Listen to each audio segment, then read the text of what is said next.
In racing games, Silverstone is one of my favourite tracks to drive, not because it's my home Grand Prix circuit for want of a better term or British bias. I just love lobbing cars around it irrespective of how fast or slow they are, and if you ever get the chance to go, do so because you'll just hit in the face with a brick wall of history.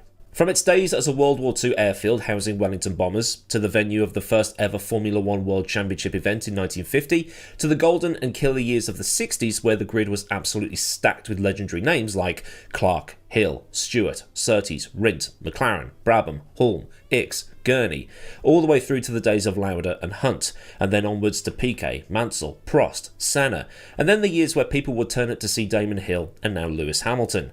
Silverstone is a place that is full, no matter how well or how poorly the home heroes are doing. It's also home to one of the best sequences you can take in a Formula One car, Maggots and Beckett's. Left, right, Chapel, Hanger Straight, up towards Stowe.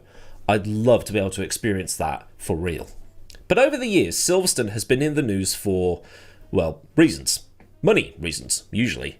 Back in the early 2000s, Bernie and Max were becoming quite agitated with the facility. The paddock wasn't quite up to standard, the garages were tiny, the car parking was rubbish, and if it rained, there could be thousands of cars stuck in the car parks as they got stuck in the mud.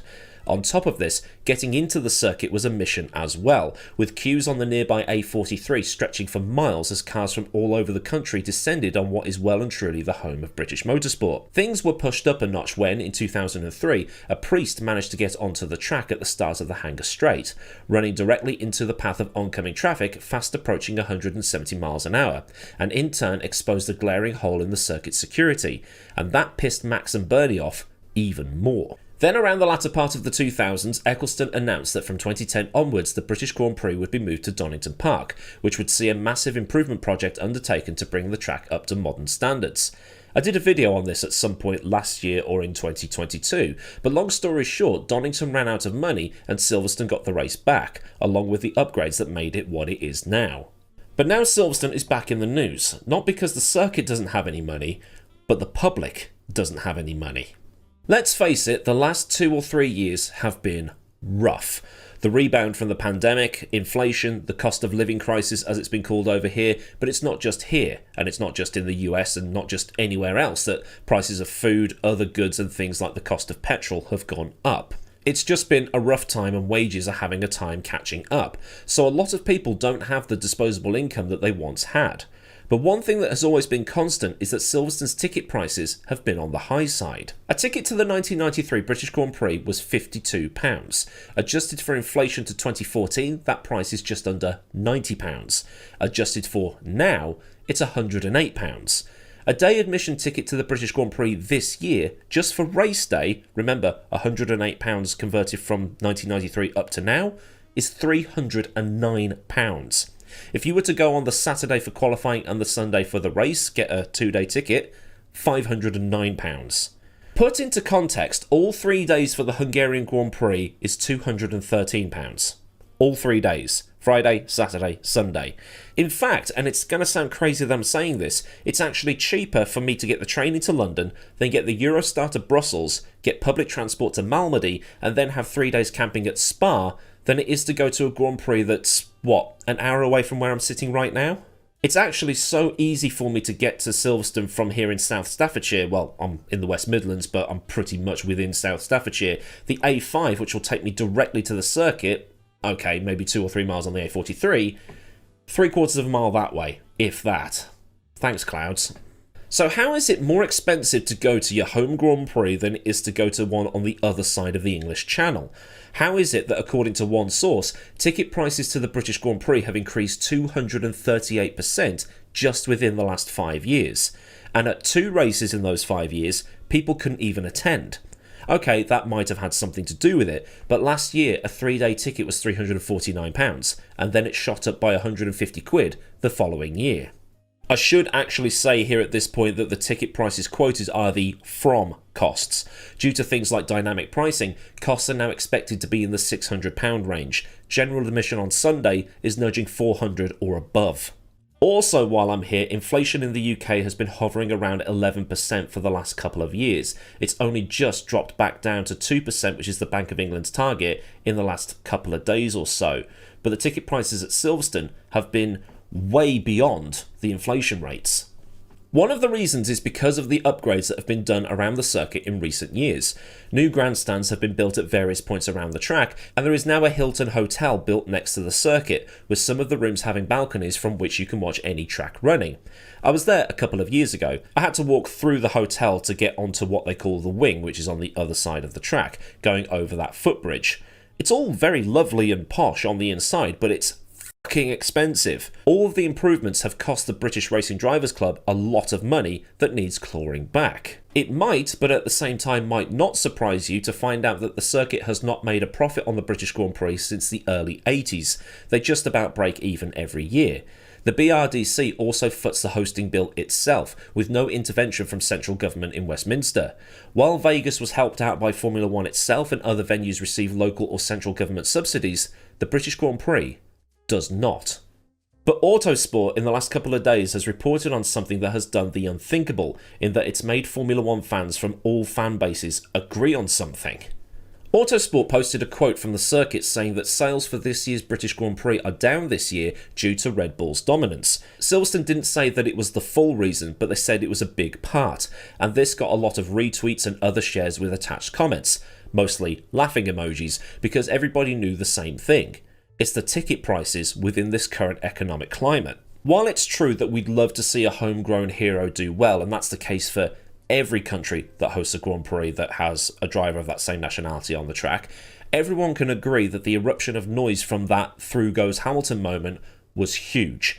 The British fans turn up in droves, irrespective of whether a British driver is doing well or not. As I tweeted yesterday, the day before, I've lost total track of time over the course of this week, Silverstone was selling out when our homegrown hopes rested on David Coulthard and Jenson Button, when it was a pretty much foregone conclusion that Schumacher was going to win the race. The only time in the last 10 years that the ticket prices for the British Grand Prix have dropped was the period 2015-2016. Silverstone appointed a new managing director and the ticket prices were lowered to try and get people through the door, so that people could actually afford to go to the British Grand Prix. But now, in the post-lockdown rebound and other factors as well, the ticket prices have shot up. There's a multitude of reasons, but to sit there and say that a big part of it is because of Max Verstappen's dominance, I'm not buying it. Same way I'm not buying tickets to go to the British Grand Prix this year. And it's not just Formula One, but it seems that most forms of live entertainment are suffering from the same fleecing of the customers. I remember hearing about 10 years or so ago on the radio as I was driving the missus to work that Fleetwood Mac were coming to Birmingham, and I thought, oh wow, cool. And then I saw the ticket prices. And this was back in 2014. I had a similar experience when the Eagles came through, and then 2 years later, Glenn Fry died, so never got to see the Eagles with an original lead singer, well, co-lead singer I should say. Wolverhampton Wanderers Football Club were recently in the local news because they said there was going to be a price hike in season tickets, which has forced lad and dad pairings to give up the seats they've had for years simply because they just can't afford it.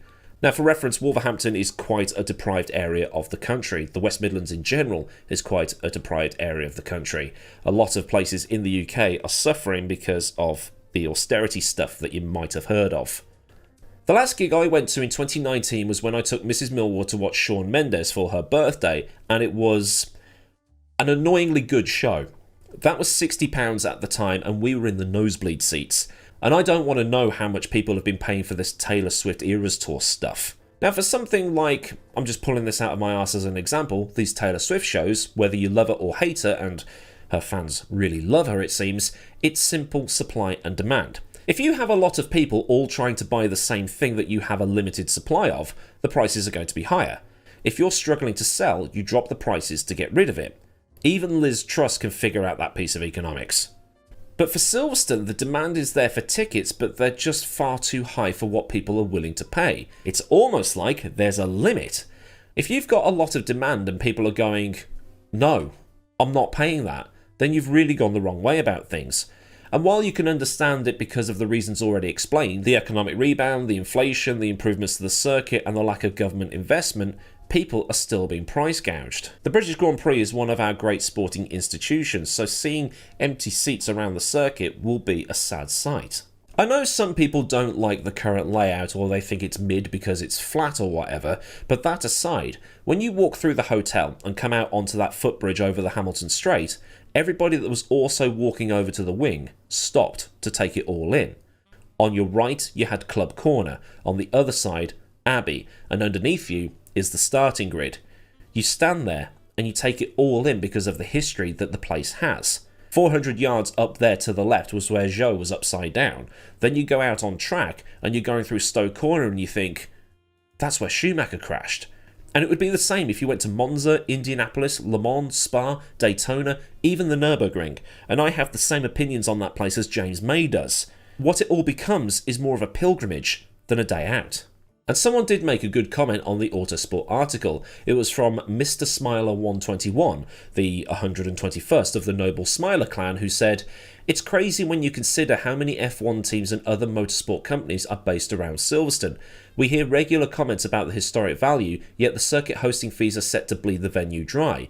Loads of other venues get subsidised by their government for tourism." This is a reference to Motorsport Alley, a Silicon Valley style thing that's in Britain that is basically the sheer amount of motorsport related businesses and teams that are located between Birmingham and London that sit pretty much within the boundaries of the M40 and the M1.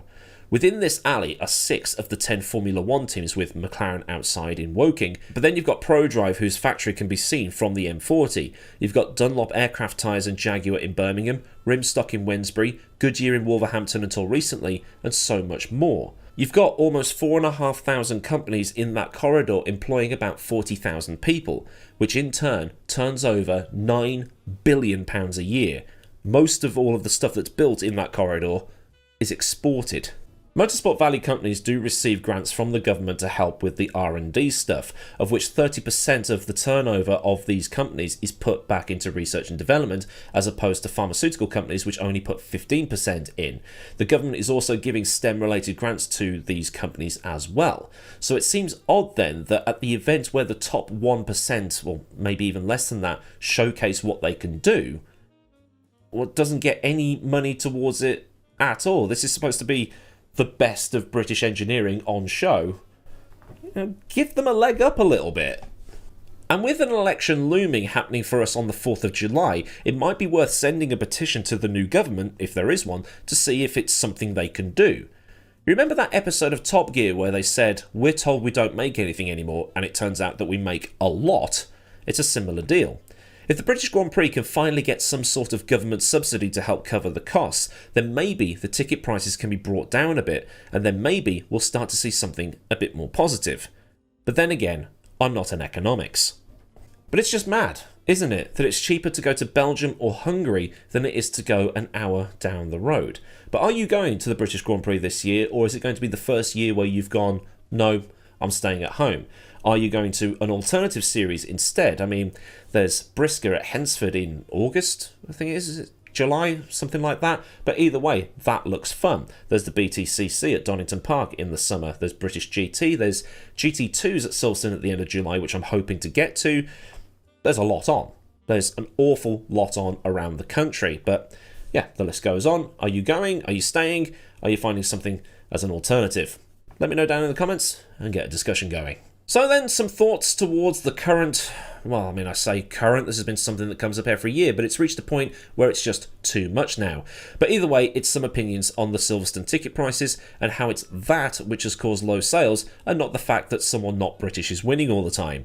If this is something you agree with or otherwise learn something from, then do like the video so I know a good job was done. And for more stuff like this, get subscribed with the bell on so you never miss out on anything else I do around here. Massive thanks as ever to the rad lads at Patreon that continue to support me at a more personal level. If you want to help keep things running around here, then there's a link to Patreon in the description, along with links to Discord, socials, and other bits and bobs you might want or need to know. Well, there's super thanks if you just want to buy me a cold drink because I'm British and I can't handle heat, and there's also memberships if you want to have a Patreon alternative. Also, live streaming tomorrow night because I've joined an IndyCar league. Texas. Ovals. It's going to be carnage.